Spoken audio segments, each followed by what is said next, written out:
चरक संहिता में महर्षि चरक जी कहते हैं, रोगा सर्वपि मंद अग्नो, यानी कि सभी रोगों का मूल कारण है मंद अग्नि, यानी कि जठर अग्नि का कमजोर होना। आयुर्वेद के कई महर्षि और आचार्य कहते हैं कि शरीर में कितने भी बड़ी बीमारी क्यों ना हो, उसकी जड़ आपके पेट के अग्नि में ही छुपी होती है। अगर अग्नि तेज है तो खाना अच्छी तरह से पचता है, पोषण मिलता है और शरीर मजबूत बनता है। लेकिन अगर अग्नि कमजोर हो गई तो खाना अपने पूर्ण रूप में पच ही नहीं पाता है या फिर आधा पच के रह जाता है। इसे ही आयुर्वेद में आमा कहते हैं, यानी कि अनडाइजेस्ट फूड, जो शरीर के लिए पॉइजन बन जाता है। यही आमा आगे चलकर धीरे धीरे सभी रोगों को जन्म देता है। इसलिए अन्न यानी कि आहार का पाचन सही तरीके से नहीं होगा तो ना ही कोई वजन बढ़ा सकता है ना ही घटा सकता है। गैस, एसिडिटी, कॉन्स्टिपेशन, खाया पिया शरीर में ना लगना, भूख ना लगना, हमेशा पेट भरा रहना, थकान, weak immunity, headache, migraine, skin का डल होना, चेहरे में दाग धब्बे का आना, एक्ने,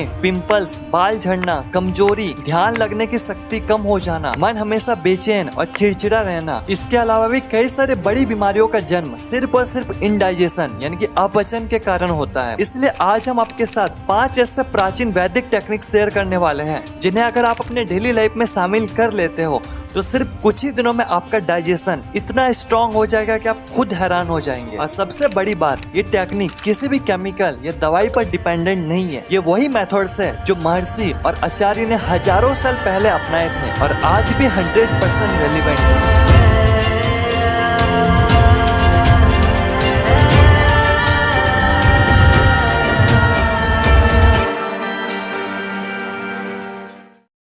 तो देखो, डाइजेशन को इम्प्रूव करने से पहले हमें ये समझना बहुत जरूरी कि असल में बॉडी के अंदर पाचन यानी कि डाइजेशन होता किस तरह है, यानी कि खाना आपके बॉडी में पचता कैसे है और असल में क्या वो डाइजेस्ट हो भी रहा है या फिर सड़ रहा है, ये समझना बहुत जरूरी है। तो देखो, डाइजेशन एक्चुअली स्टार्ट हमारे मुंह से ही हो जाता है। जब आप खाना चबाते हो तो उससे जो लार यानी कि सलाइवा निकलते हैं उसमें एंजाइम्स होते हैं जो खाने के अंदर प्रेजेंट स्टार्च को तोड़ना शुरू कर देते हैं। जब आप खाने को अच्छी तरह से चबा के निगलते हो तो वो खाना इसोफेगस के थ्रू आपके स्टमक में पहुंचता है। स्टमक में 3 इंपॉर्टेंट जूसेस निकलते हैं, हाइड्रोक्लोरिक एसिड, म्यूकस और पेप्सिन। इसी को जठर अग्नि कहा जाता है। ये अग्नि ही खाने को तोड़ती है, उसे रस में बदलती है और पोषण देती है। अब सोचो, हाइड्रोक्लोरिक एसिड इतना स्ट्रॉन्ग होता है कि वो आपके स्टमक की वॉल को भी जला सकती है। इसी वजह से बॉडी म्यूकस रिलीज करती है जो स्टमक के इनर वॉल को कवर करते हैं। जब ये जूसेस खाने के साथ मिक्स होता है तो स्टमक एक चर्निंग एक्टिविटी करता है, वो श्रिंक और एक्सपेंड करता है। इससे खाना बराबर मिक्स होता है और डाइजेस्ट होना स्टार्ट हो जाता है। 4 से 5 घंटे स्टमक में रहने के बाद खाना स्मॉल इंटेस्टाइन में चला जाता है। यहाँ उसकी मुलाकात होती है बाइल जूस से जो लीवर से निकलता है और फैट्स को तोड़ता है। साथ ही पेनक्रियास और इंटेस्टाइन के जूसेस प्रोटीन को और ज्यादा ब्रेक डाउन करते हैं। इंटेस्टाइन में एक मूवमेंट होता है जिसे पेरिस्टाल्सिस मूवमेंट बोलते हैं जो खाने को आगे की तरफ पुश करता है। अब स्मॉल इंटेस्टाइन की वाल खाने से न्यूट्रिएंट्स एब्जॉर्ब करके शरीर के साथ धातु बनाते हैं, रस, रक्त, मांस, मेद, अस्थि, मज्जा और शुक्र धातु। इसी प्रोसेस को आयुर्वेद में धातु पोषण सिद्धांत कहा जाता है। और इसके बाद अंत में जो खाना डाइजेस्ट नहीं हो पाता है वो वेस्ट के रूप में लार्ज इंटेस्टाइन में पहुंच जाता है और फिर बॉडी से बाहर निकल जाता है। आयुर्वेद इसे मल बाह्य क्रिया बोलते हैं, जिसमें शरीर अपने टॉक्सिन्स को बाहर निकालकर स्वच्छ और नया बनाता है। और आज हम सबसे पहले इसी मल से जानेंगे कि हमारा डाइजेस्टिव सिस्टम कितना स्ट्रॉन्ग है। नंबर 1, मल निरीक्षण। देखो, एक इंसान रोज लगभग 1.5 किलो आहार ग्रहण करता है। अब सवाल यह है कि क्या ये खाना प्रॉपर्ली डाइजेस्ट हो रहा है या फिर सड़ रहा है। इसका सबसे सिंपल टेस्ट अपना मल का निरीक्षण करना यानी कि अपना स्टूल टेस्ट करना। तो देखो, मेनली 7 तरह के मल यानी कि स्टूल होते हैं। टाइप 1 कुछ इस तरह दिखते हैं, छोटे छोटे गोले, बिल्कुल बकरी की पॉटी के जैसा। ये कॉन्स्टिपेशन का एक्सट्रीम लेवल होता है। टाइप 2 कुछ इस तरह दिखता है, लंबी डंडी लेकिन थोड़ा हार्ड और गुठली वाली, ये भी कॉन्स्टिपेशन ही है। टाइप 3 डंडी शेप, थोड़ा क्रैक्स के साथ, ये ऑलमोस्ट नॉर्मल है। टाइप 4 कुछ इस तरह दिखता है, स्मूथ बनाना शेप, बिल्कुल मस्त, ये परफेक्ट डाइजेशन का साइन है। टाइप 5 कुछ इस तरह दिखता है, सॉफ्ट, छोटे टुकड़े जो इजीली निकल जाए, ये थोड़ा अर्जेंसी दिखाता है। टाइप 6 बिल्कुल मसी और टूटे फूटे पीसेस की तरह, ये डायरिया की तरफ सिग्नल देता है। टाइप 7 पूरा वाटरी, बिल्कुल कंट्रोल ना हो, ये सीवियर डायरिया है जिसे डॉक्टर की जरूरत होती है। सिंपल रूल है, अगर मल यानी कि स्टूल टाइप 3 या 4 है तो डाइजेशन परफेक्ट है, वरना बॉडी सिग्नल दे रही कि लाइफस्टाइल या डाइट सुधारो। अब सवाल यह आता कि अगर स्टूल टाइप 1, 2, 5, 6 या 7 है तो उसे ठीक कैसे करें। सॉल्यूशन सिंपल है, अपना गट को स्ट्रॉन्ग बनाओ जो कि 3 स्टेप में होंगे। Number 1, digestive enzyme. खाने को हमेशा अच्छे से चबाओ, तुरंत पानी मत पियो और रॉ फ्रूट्स और वेजिटेबल इंक्लूड करो। Number 2, probiotics. दही, छाछ, होममेड अचार से गट बैक्टीरिया बैलेंस होते हैं तो इसे अपने डाइट में जरूर ऐड करो। Number 3, fibre. फ्रूट, सब्जी, दाल, होल ग्रेन्स जरूर लो। डिनर के बाद 1 स्पून इसबगोल भी हेल्पफुल है।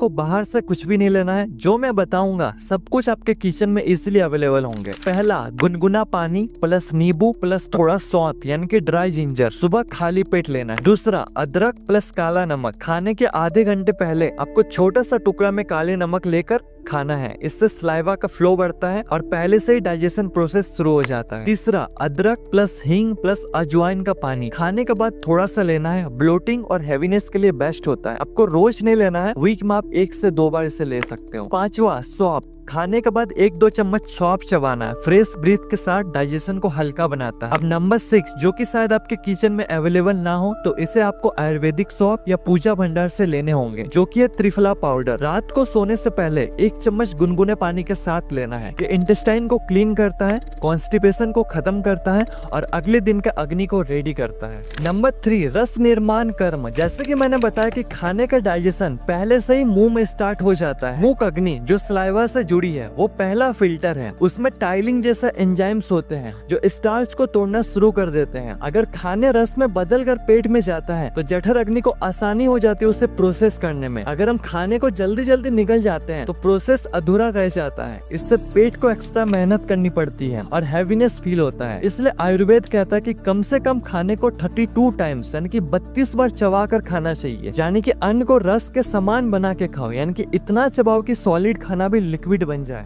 नंबर 4, आहार मर्यादा। हमारे पेट की चर्निंग एक्टिविटी तभी होती है जब उसके पास थोड़ी जगह हो। अगर हम पेट को 100% भर देते हैं तो खाना वहीं पड़ा पड़ा सड़ने लगता है। आयुर्वेद इसी खाने को आमा कहता है, जो धीरे धीरे शरीर में विष बन जाता है। इसलिए कहा जाता है कि पेट को 50% अन्न, 25% जल और 25% खाली जगह छोड़ना चाहिए। जब अंदर जगह होती है तभी पेट की अग्नि और प्रक्रिया दोनों एक्टिव रहते हैं, इसलिए पेट भरकर खाना खाना नहीं चाहिए। ये छोटी सी आदत ओबेसिटी, एसिडिटी और लेजीनेस सबको रोक सकती है।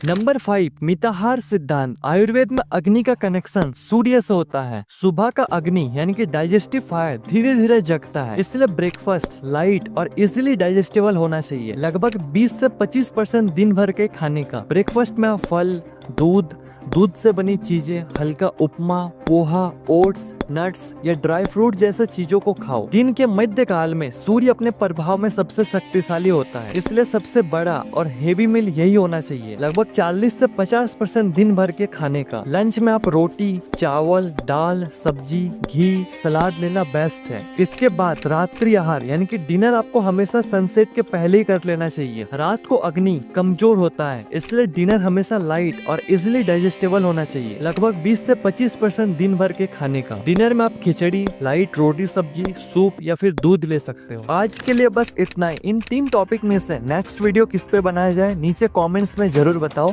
धन्यवाद।